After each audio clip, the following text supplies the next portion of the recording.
Okay, so everybody talks about moving from Mississauga to Milton to Guelph, or Toronto to Milton to Guelph, and really I took the Mississauga to Milton to Guelph route. Everybody talks about saving money and stretching your dollar, but is anyone really talking about the true cost of what it takes to live in Guelph in comparison to Milton and Toronto? Those are the three numbers I'm going to be talking about in today's video. Because yes, home prices are lower in Guelph.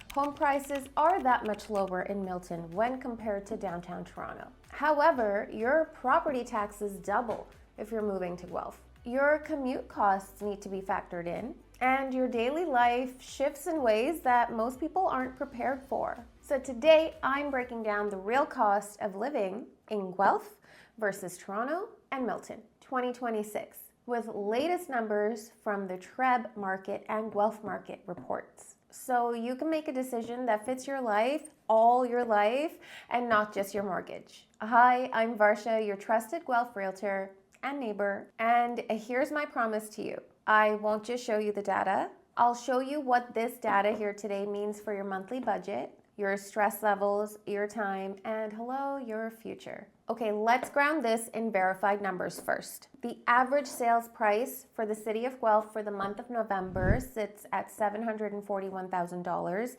and the median sale price sits in the $748,000. If you don't know what the difference is, please refer back to the video that just came out on November's market update. Two additional sectors that truly matter if you're looking at properties, one being freehold.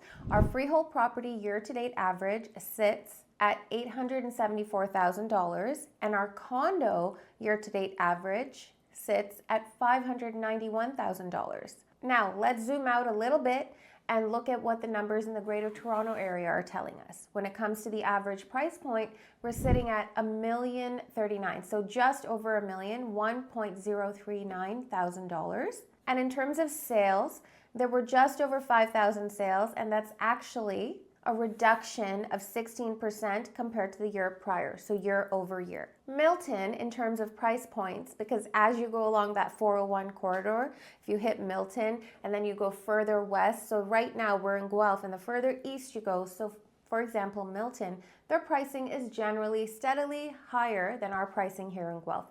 So for Milton, the average price point sits roughly in the $960K to, again, just over $1 million for the month of November, and the detached segment sits at 1.25 to 1.35 million, and that's just in Milton. Townhomes in Milton range anywhere from the $880,000 mark to $950,000, meaning if housing is your only metric, then naturally Guelph wins. You can obviously own more home for less here in the city of Guelph. Milton generally surprises people because it's quite close to GTA pricing in comparison to Guelph, and it's that much further from some of the busier pockets in the Greater Toronto area. And this is where the script flips. When it comes to property taxes, this is almost the thing that no one budgets for, although I'll be honest, most buyers are getting much more savvy and informed today. And it's certainly something I remind them of, especially for those relocating to our city of Guelph.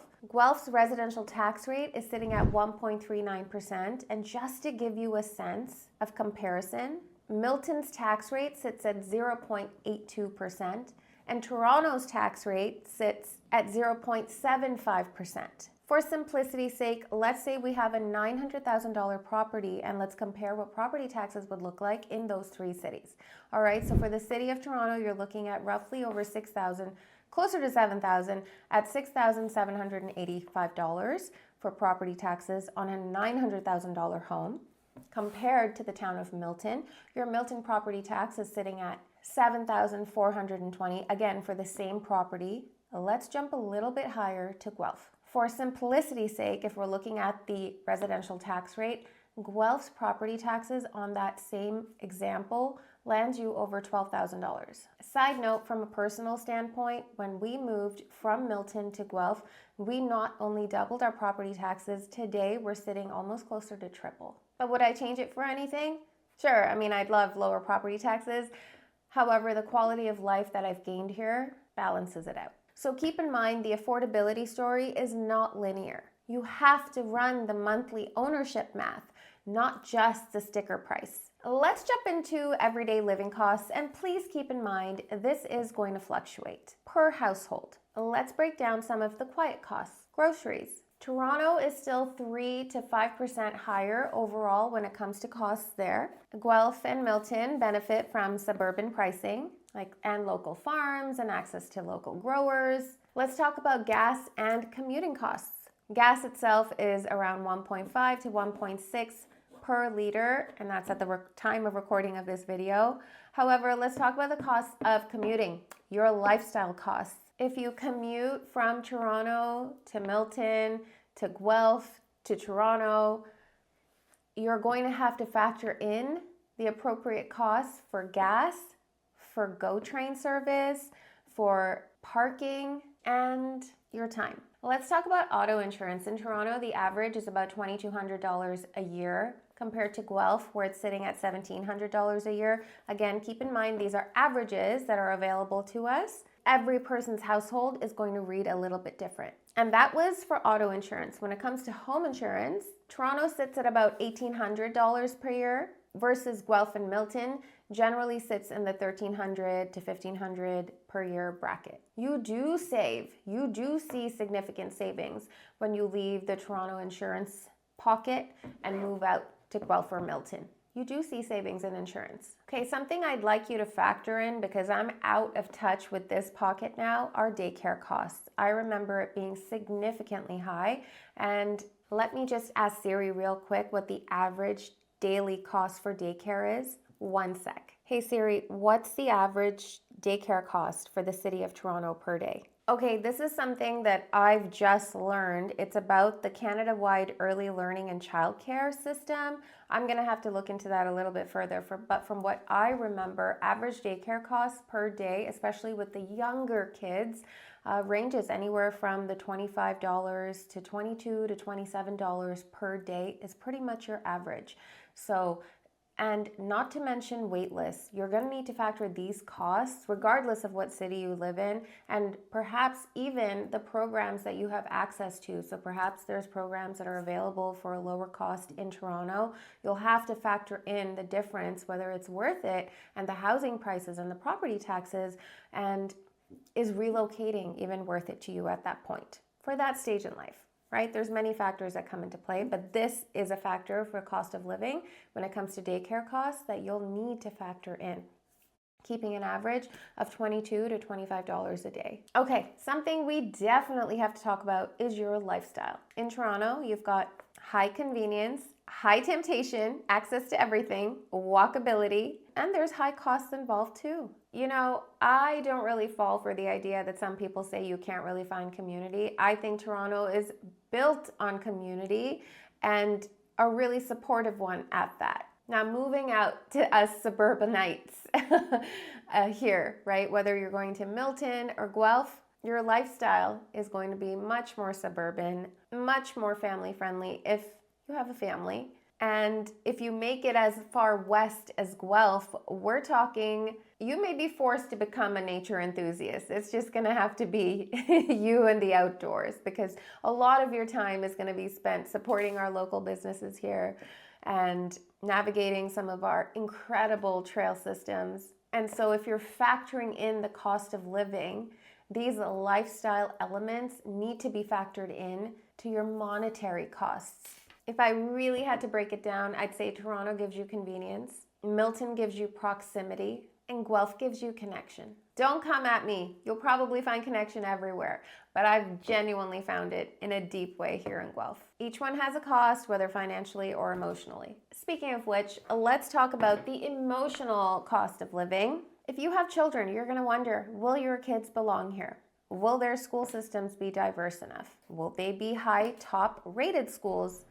Will they get the education that you hope your children receive? Does commuting steal you of your time, your peace of mind? These are all important questions that you'll need to consider, and I have a slew of videos that answer these, whether it's a neighborhood that you're looking for, whether it's some of our school systems. I've even got a fabulous Guelph guide that breaks down the neighborhoods and the schools and the shops and the convenience that you have built into it. If you'd like a copy of my Guelph guide, please send me an email or just send me a message here, a comment below, and I'll be sure to send it right to your inbox. Who actually wins with the move here, right? If you're factoring in the cost of living, you know the property taxes, you know the auto insurance, you figured out your travel cost, you figured out home insurance, you figured out daycare costs, where are you gonna live, right? Who wins in that scenario when it comes to housing? Move up buyers, without a doubt. You win because the difference between offloading a $700,000 home and purchasing a $1.1 million home, you win in that difference, in that gap right away. Your equity wins, especially in today's balanced market. GTA relocationers, you are trading stress for stability. You get more house, more value, more life, more spread, perhaps even more neighbors to sit and have a coffee with. If you're going to be commuting into the city on a daily basis, you might want to factor in each of these costs and truly see if the math makes sense, coupled with your lifestyle goals, and see if the move makes sense for you. So really the question then becomes, you're not really choosing a cheaper city, you're trying to design a life. And that's where your in-depth analysis really comes in. I'm very curious to know if you were aware of our residential tax rate here in the city of Guelph. And if you're a Guelphite, I'd love for you to chime in, because I know this topic definitely gets a lot of debate, and the services that we get in return for this high property tax scenario. And as always, if you want my help mapping out real numbers for your life, feel free to book a stress-free clarity call. My link is right down below. And make sure you subscribe, because next week I'm going to be talking about what homes are actually selling in our city of Guelph.